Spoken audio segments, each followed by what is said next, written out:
मुंबई आपले deputy chief मिनिस्टरनी BMC इलेक्शनच्या आधी declare केलं होतं की मुंबई पागडी मुक्त होणार.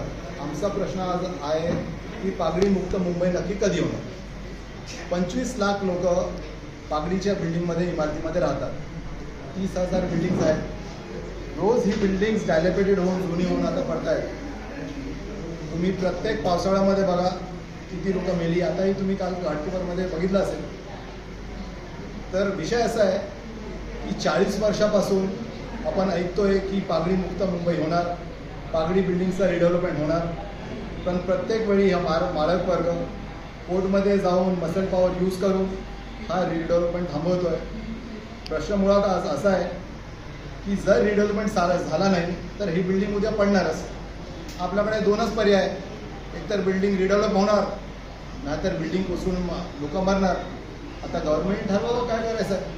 कारण हा कोर्ट केसेस तर कधी संपणार नाही आहे. ऑब्व्हियसली कधी संपणार नाही, कारण त्यांच्याकडे पैसा, आमच्याकडे पैसा नाही आहे. जर आमच्याकडे पैसा असला असता तर आम्ही मुंबईमध्ये कुठेतरी घर घेतलं असतं. आणि त्या काळामध्ये होतं काय की मसल पॉवर यूज करून 30 लाख 40 लाख 50 लाख रुपये देऊन आता हे लोकांना एविक्शन करण्यात येत आहे, त्यांना बाहेर ढकलण्यात येत आहे.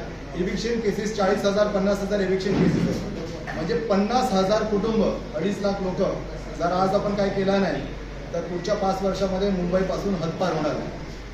जर एकदा मराठी माणूस मुंबईकर मुंबई बाहेर गेला, फेकला गेला, तर तो परत कधी येणार नाही. इकडे फक्त एक्झिट आहे, इकडे एंट्री नाही आहे. म्हणून पागडी मुक्त मुंबई फक्त हा एक पर्याय आहे. जसं जमीनदारी सिस्टम गव्हर्नमेंटनी संपवली होती, पागडी सिस्टम संपली पाहिजे. पागडी धारकांना मालकी हक्क भेटला पाहिजे.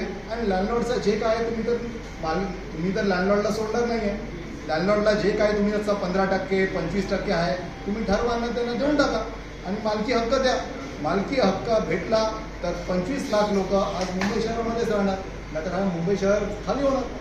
आणि कोण येणार आहे तुम्हाला माहीत आहे. कोण येणार आहे सर, आपण बाहेर गेलो तर कोण येणार आहे तुम्हाला माहीत आहे. प्रशासनाला व्यवस्थित माहीत आहे. मनीषा बुद्ध